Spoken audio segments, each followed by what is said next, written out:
আগামী ত্রয়োদশ জাতীয় সংসদ নির্বাচনে আহলে সুন্নাত ওয়াল জামাতের প্রার্থী যাই আসুক না কেন আমরা তার পক্ষে থাকতে চাই কি চাই না। সুন্নি হয়ে লড়ব, সুন্নির ভোট সুন্নিকে দিব। সুন্নিরা যেই দিকে যাবে এবার একদিকে যাবে, তার সাথে যাবে, একসাথে যাবে, হত্তরে রক্ত হলে ঠিক কিনা বলে মানে আহলে সুন্নাত ওয়াল জামাতের প্রার্থীকে আমরা চাই কি চাই না।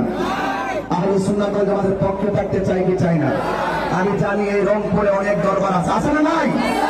এই রংপুরে অনেক দরবার আছে। রংপুরের সকল দরবারের পীর মাশায়েখ এবং মুরিদানদেরকে উদ্দেশ্য করে বলছি, আপনারা দেখেছেন বর্তমান রাষ্ট্রযন্ত্র আহলে সুন্নাত ওয়াল জামাতকে -4 করে রেখেছে। আমাদের সকলে যদি ঐক্যবদ্ধভাবে ঘুরিয়ে দাঁড়িয়ে যায় এবং সকলে যদি ঐক্যবদ্ধভাবে আমাদের অবস্থানকে আমরা জানান দিতে পারি, আমি বিশ্বাস করি এই দেশের রাষ্ট্রযন্ত্র আমাদেরকে সংলাপে ডাকতে বাধ্য হবে। কথা বলেন ঠিক কিনা? আগামী ত্রয়োদশ জাতীয় সংসদ নির্বাচনে আহলে সুন্নাত ওয়াল জামাতের প্রার্থী যাই আসুক না কেন আমরা তার পক্ষে থাকতে চাই কি চাই না। সুন্নি হয়ে লড়ব, সুন্নির ভোট সুন্নিকে দিব।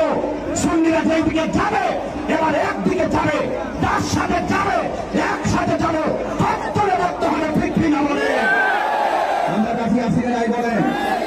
দিন শেষে দেশটাকে বাঁচাতে হবে, দেশের মানুষকে বাঁচাতে হবে, ধর্মের সুরক্ষা করতে হবে।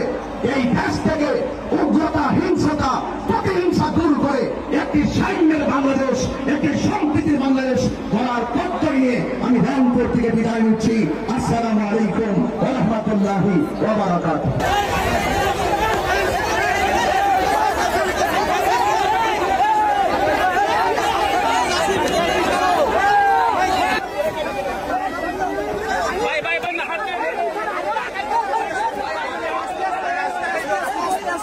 ভাই